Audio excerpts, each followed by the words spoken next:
Mayor Khan, talking about that, you know, there's a headline out of London that took the world by storm just by how shocking it was. And that involved a London police officer, Wayne Couzens, who kidnapped, raped, and murdered 33-year-old Sarah Everard. And this was back in March. He's received a life sentence.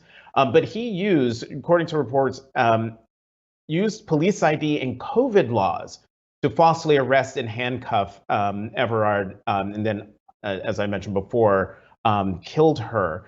Has that horrific crime eroded the public's trust in police? And if so, what are you doing to mend that divide? It has. I mean, it's shattered the confidence many people have in the police service, particularly if you're a woman or a girl. This was somebody who wasn't just a serving police officer, but used his position to abduct, rape, murder, and then burn Sarah's body. And so we need to make sure that we understand fully what happened. Were there any missed opportunities to stop him joining the police service, stop him being transferred in? But also, we've also discovered he was part of a WhatsApp group with other police officers sharing messages that were not just misogynistic, racist, homophobic as well. And so there are separate inquiries into what went wrong, but separately we need to make sure we earn back the trust and confidence, particularly of women and girls. And that takes an approach that isn't just the police's problem, all of our problem.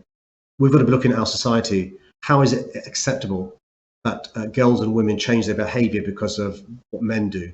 How is it acceptable that women often have a self-imposed curfew, not going at nighttime because they're worried about their safety? How is it acceptable that boys use certain sort of language in schools that leads to girls changing their behavior? I think, for example, misogyny should be a hate crime, and we're lobbying the government to make sure the harassment of women in the public place is a criminal offence. And it starts in the classroom. We make sure the police address some of the issues, all the issues raised by the Sarah Everard case, but also the criminal justice system as well. What we shouldn't be talking about is women changing their behaviour to keep themselves safe.